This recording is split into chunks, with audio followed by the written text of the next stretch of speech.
What's good, everybody? This is Ted, and shoot, man, welcome to 2021. Let's see what it do.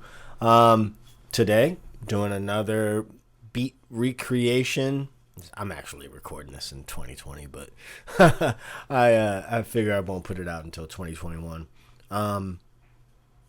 Yeah. So before I get into it, just so you get where my mind is at, I'm a big fan of reverse engineering things and seeing how, getting inside or trying to get inside of things as much as possible to see how things work. And so that's what I'm doing today with my DAW of choice. That is Logic Pro Audio. I think this is 10.6, 10.6.1. Cool. So today we're going to do the Ballad of Dorothy Parker. I will speed up the parts I need to speed up so we don't get a copyright claim on this stuff. And I'll try to walk you through my mindset as I do it as well as much as possible. So the first thing I'm going to do is, upload the track, the MP3. And then from there, I'm going to put a beat map, a BPM counter, so I can get a feel for the tempo. What you'll find is that these beats are gonna, these tracks are gonna drift quite a bit. So there'll be some flex audio stuff that I'll do. So just gonna make that a little bit bigger. This is the drum roll. I'm pretty sure this is the drum roll. The beat doesn't start until about right here. So I don't even think we need to do all that right now. Just find a loop section. Okay, so Logic is pulling 102.6. We're just going to put this at about 102 right now for the time being. And then I'm going to set a loop section again.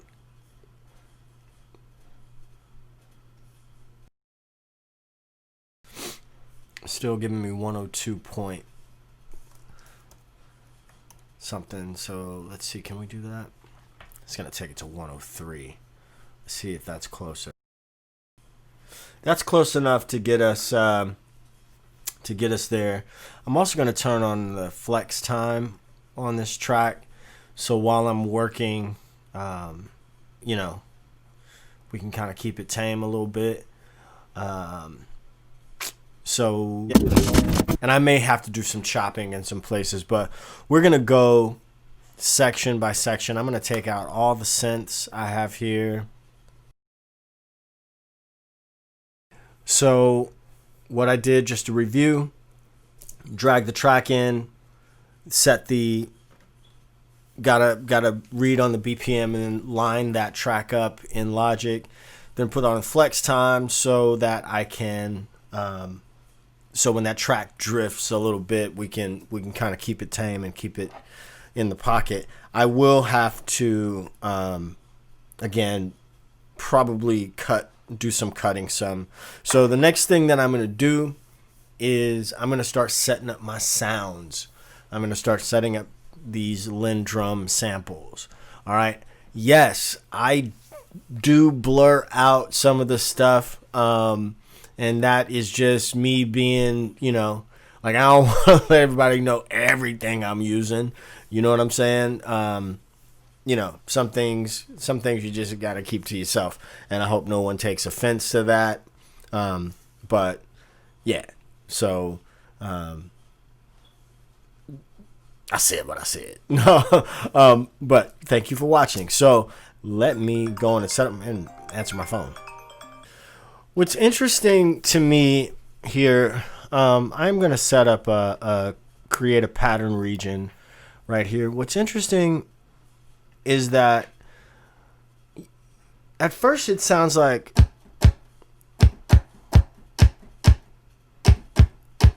but I don't think that's close to the pattern, but I don't think that's really it, though. I don't think that's really it. And I'll show you what I mean. I think one time it's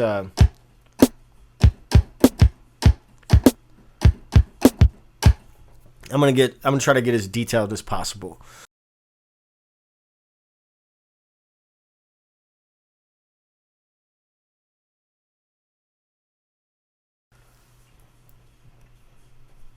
All right. So this actually lends itself quite nicely to what we're doing. So we'll, since we're working at, one thing at a time, then I'll only work on one drum at a time. I'll only add the metadata, if you will, to one track one drum sound at a time. So that's 2 measures. I'm working with the wrong section. Oops. Let's not do that. Let's take that out. Let's bring this over here like this. So that second, on the second measure, so here's measure 1, beat 2, beat 3, beat 4. On the second measure, this other kick that's on the of beat 1 doesn't seem like it's there. It ain't. Let's add the snares. The snares will be the next thing.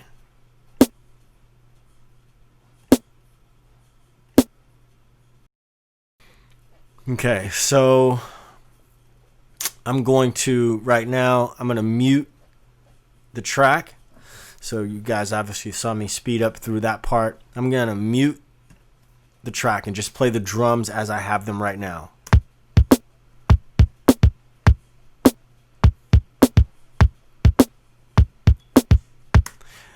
Now, what I'm going to do now is, because there's a fill that happens here, I'm going to shorten this to just 2 measures.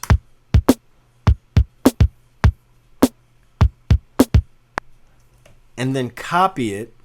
Once I copy it, I'm going to now work, instead of working with this one, I'm going to work with this one and put the fill in.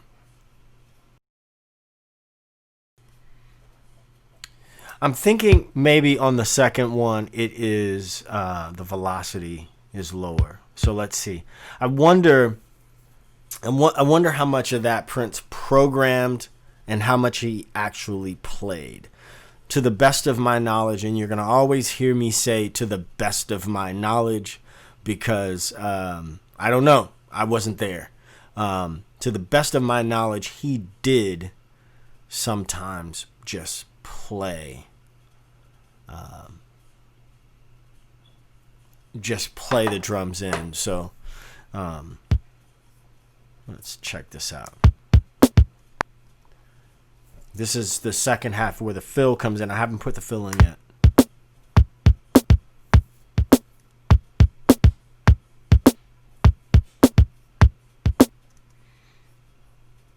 Turn the velocity down on that a little bit. I also think, again, to the best of my knowledge, I think that I'm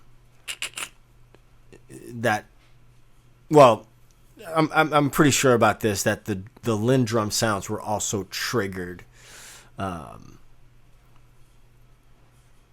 live drums. So let's see. Let's listen to that. We just added that fill. We're only working with the kick and the snare.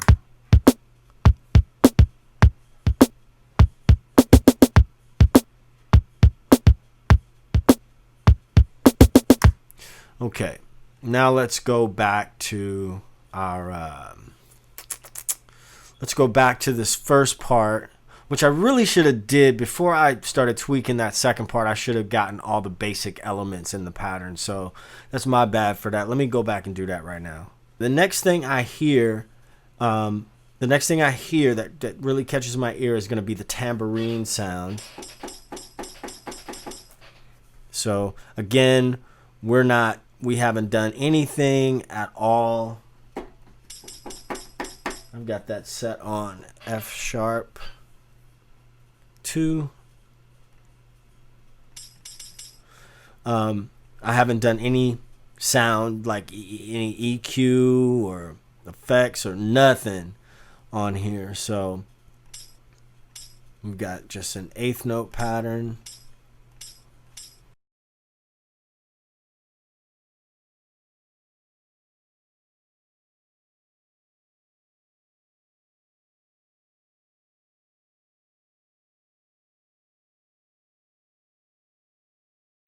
Nope, I can't do that. I can't do that because that space is already occupied. How do I get around this? Interesting.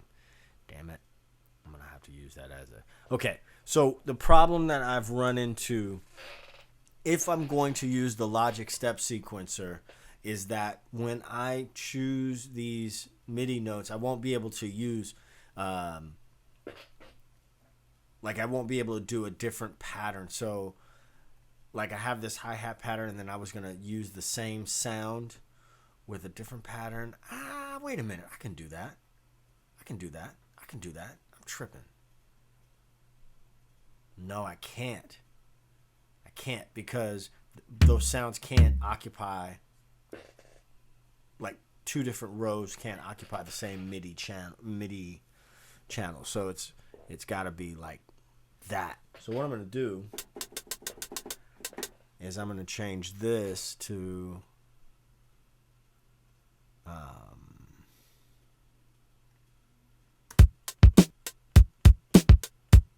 that works. I'm torn right now with that sound being a... Okay, so this is what I'm hearing on that hi-hat, on the closed hi-hat. Let me finish putting it in first and I'll show you.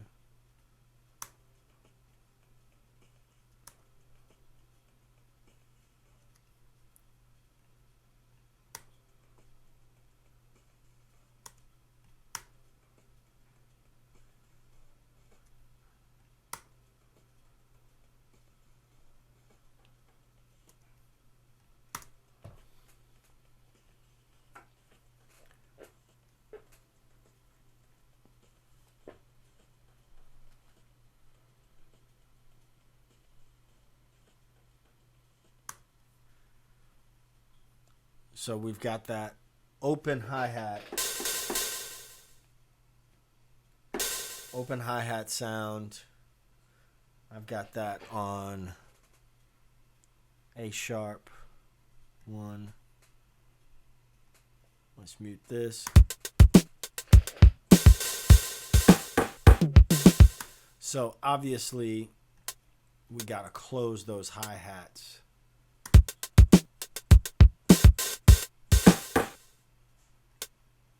And that ain't gonna work, so we'll take these out. Those will just ring open.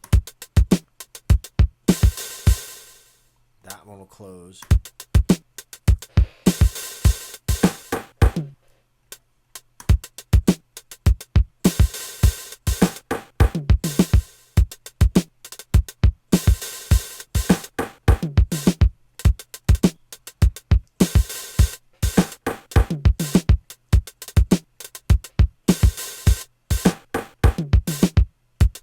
And I'll turn the velocity down. Click there, turn the velocity down on both of those. On all three of them, actually. So you don't hear the closed hi-hat.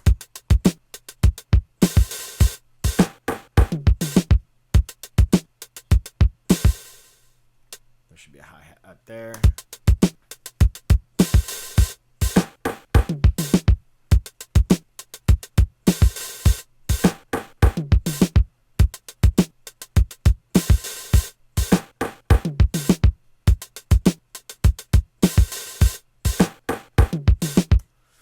I think we're gonna have to change this back to a tambourine.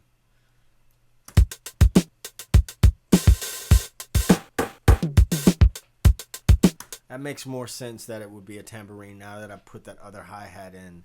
So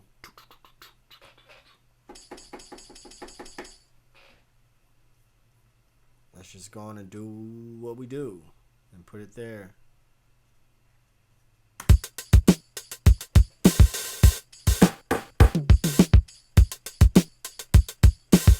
I'm going to tune that a little bit higher.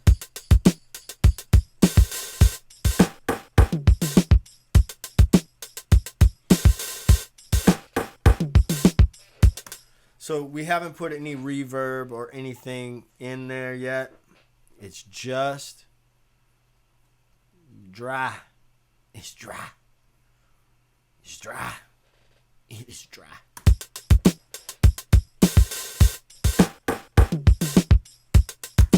I'm going to listen to that with the track and speed up right now.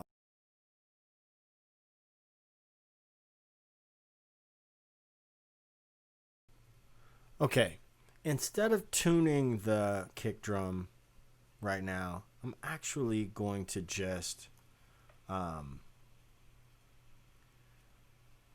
what I'm going to do is put some effects on it, some effects that I think are there. Once again, I'm no audio engineer, I'm no mix engineer, so yeah.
And admittedly, some of this, is just me experimenting, tweaking, turning.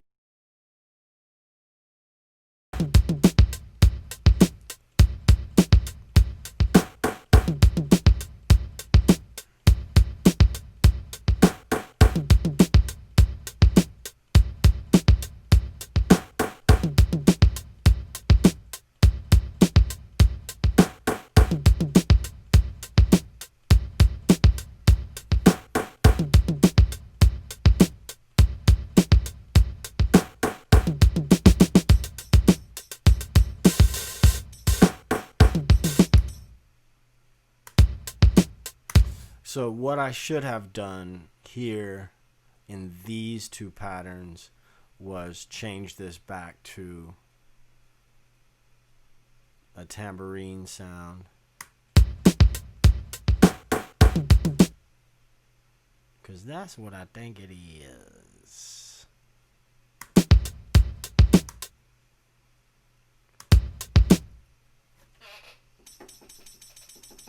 That is F sharp 2.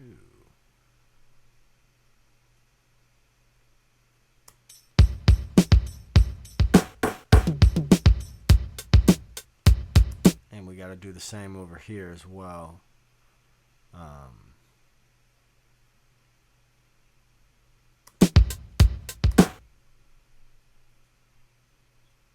We don't want them clashing or mixing up midstream, so.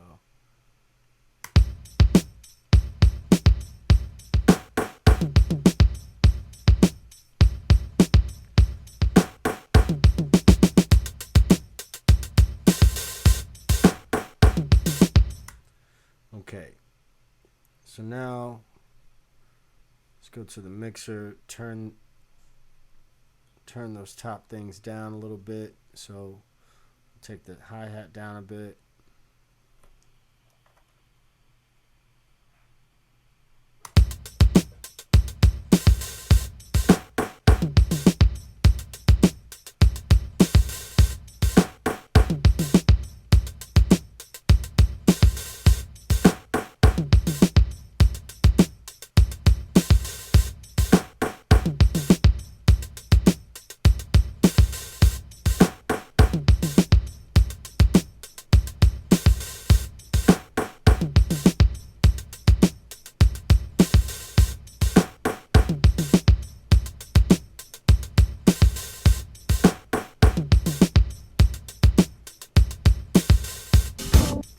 Now, when I listen to this, what I want to hear when I listen to it against the track is, I don't want to hear any errant notes, right? So, I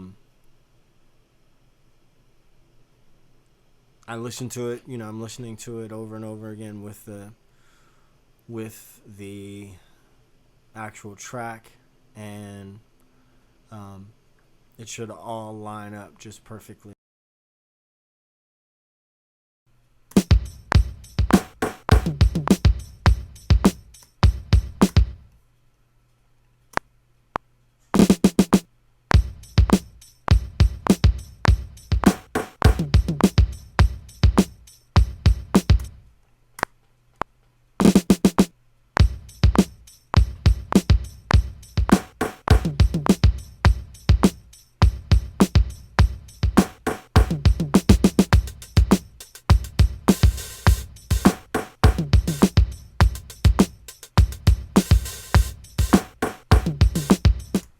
All right, so doing this in pieces. So let me tell you what's going on right now. Right now I'm working on the first verse and putting the fills in. The pattern pretty much stays the same, but let's show you this first fill, which is the same as the intro, the fill in the intro. But let me show you this cool thing that that the step sequencer has. I'm gonna take this out, all of these, and I'll do it from the beginning. I didn't press record when I started it, but check it out.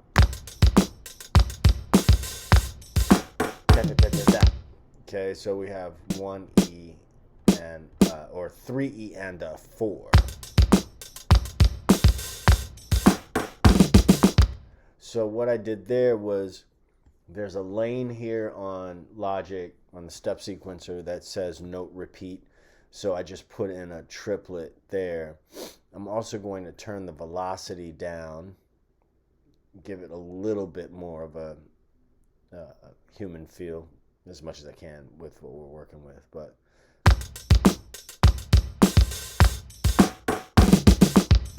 that's the same exact fill that there is in the intro. Now, I had done that fill a different kind of way earlier, and so I'm just gonna delete that one and then do this.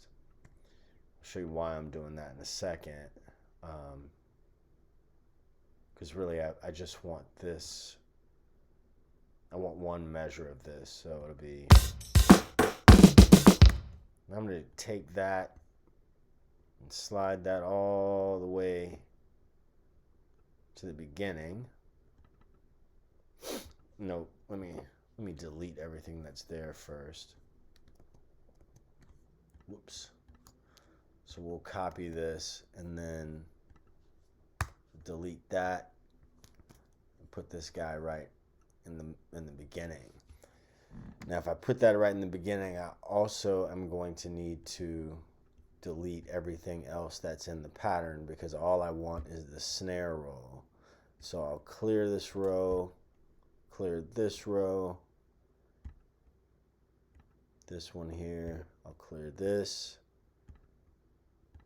everything but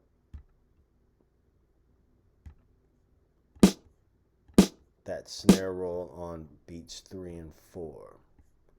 And so we get this sound.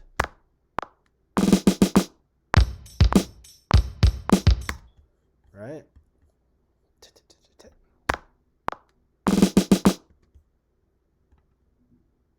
I should take a listen to that as well.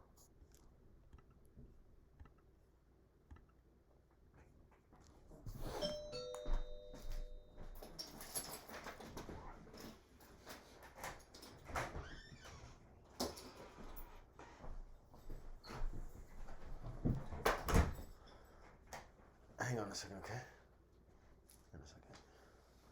All right, so what we're taking is, like I said, that snare roll, putting in the beginning, and I'm just going to listen real quick to the intro that's on the record. See if I'm accurate.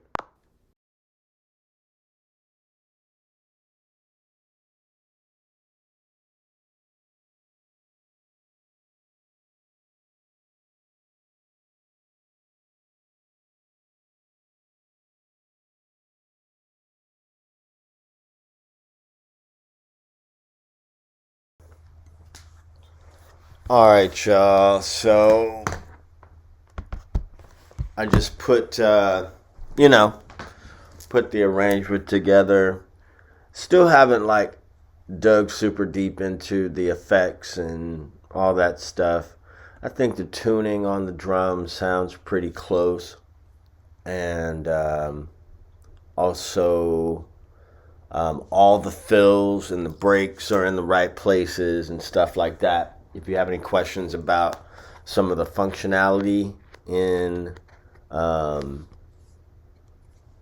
step sequencer, I can't say that word, sequencer, let me know in the comments. But yeah, so this is the Ballad of Dorothy Parker. For those interested, and that's my phone. For those interested, you can stick around and take a listen. All right, here it goes.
So that's it. Obviously didn't put a fade on there.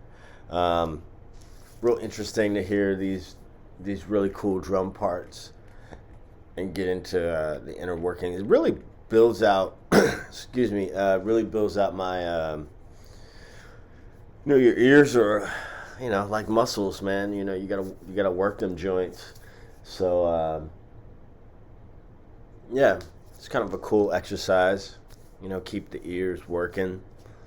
So anyway, y'all have a good day. Remember to subscribe. Appreciate you watching. Peace.